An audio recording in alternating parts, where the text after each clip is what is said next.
Hey, Sensei Johnston here, and in today's video, I'm going to give you more of a advanced concept to work on in this video. And if you're a beginner, it's okay to watch this video and see kind of where you can apply that in your karate training.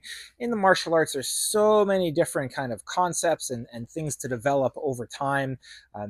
You have to go through and learn some of the beginner principles before you can kind of figure out some of these other ones, but that's okay. Hopefully this will be able to help you in whatever level of training that you're in. Okay, so today I want to talk about just this concept of keeping your body tight in like one area or several areas while another part of your body is completing an action, right? And what we should see is that, as an example, if I'm squeezing here and I'm squeezing my stance and I'm going to throw a punch, I have like three quadrants out of the four of my body that are like locked and hard and frozen, and so they shouldn't move when I throw this technique, right? I want to use my hips for power, but I shouldn't see this all jiggle and come apart or have any kind of looseness when this is doing its technique.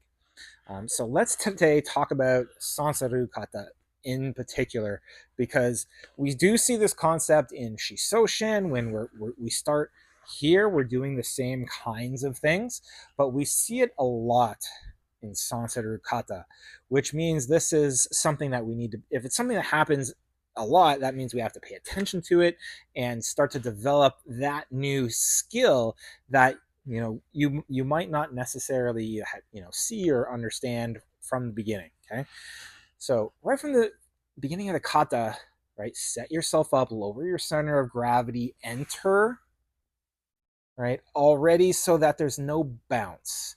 Okay, so what I mean is, if I'm standing straight up, right, then that would mean that I have to kind of lower, and I might have like a bounce to my technique. With some students, I do see like a big bounce, like they like to bounce around in their stance, right? But we shouldn't see that. I should be entering right from here without there being a bounce, right? I want to pull this back. Of course, I fire, right? But I want to do all of this without this moving as best I can in our sequences, okay? So we do that one time, a second time, a third time, right? Where I'm going to punch, wham, and it's everything else is locked. Okay. This is also carrying tension. So this is 1, 2. Okay. So I want you to think of where are we squeezing here? We're squeezing in our lats, our armpits, our bicep here, our shoulder, abs, all of that's squeezing, right? I'm here, I'm squeezing, and I just continue to squeeze as I roll this forearm, right? So this arm is turning from the elbow, and so is this one. This one's turning also. So this is just a double squeeze, squeeze even more, right? So I'm taking that concept of like squeezing my body, and now I'm like jacking it up 2 more levels. 1, it's squeezed more. 2, it's squeezed even more, and now I can release that tension for 3. Bang, right? You're there. Okay?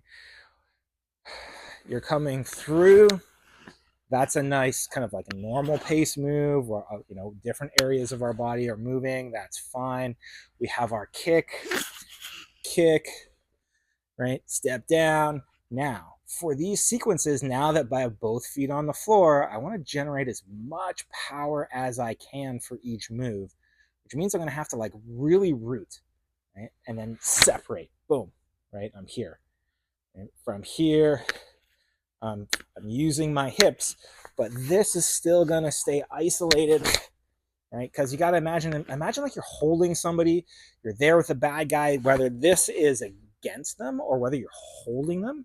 This can't be all loosey goosey. So this all has to be frozen solid, and this has to show the hardest, strongest kind of punch that you can do. What I don't want to see is just like a fast sequence that just goes like kick, bang, bang, right?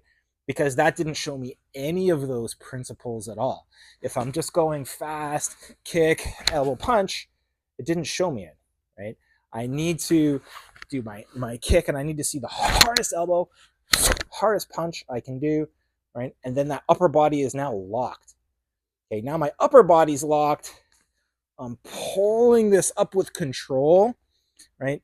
I want my base leg to be locked, my upper body locked, and only this leg is kicking, right? So now it's fast and explosive from there without this all coming apart, right? So think of squeezing it all in.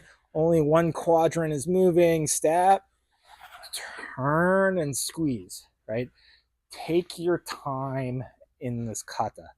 All of those next sequences, come around, make sure your inside block is coming up and down, squeezing, kick, land, do the move, right? Do the move. Don't make it crazy fast. After those, we're stepping. We have both feet on the floor, boom, going down. Step, both feet on the floor, boom, going down. Again, take your time, get your feet on the floor so that the rest of your body can be explosive, fast. Explosive, fast. Isolating the body, right? And then going. As we get into the higher katas, with this one and some of the katas after down the road, you're going to see more body isolation happening, right? Where you're controlling this here and then something else is happening over here. That becomes a theme.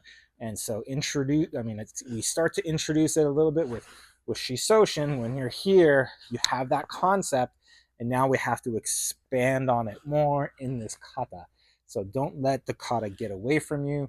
Really slow yourself down, squeeze, and just think of making everything just powerful, right? Hard and powerful. In a real life situation, you wouldn't be doing 32 moves super fast like in a kata.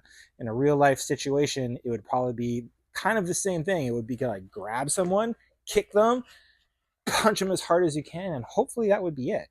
Right? You wouldn't be trying to do 1,000 moves. Okay, so really work on the form and squeezing, isolating your body, and that'll help to improve not just this kata, but your next katas as well. Hopefully you found some use in this and you can go practice your katas with those squeezes in mind and they help you. If you do have questions, let me know or let your instructors know.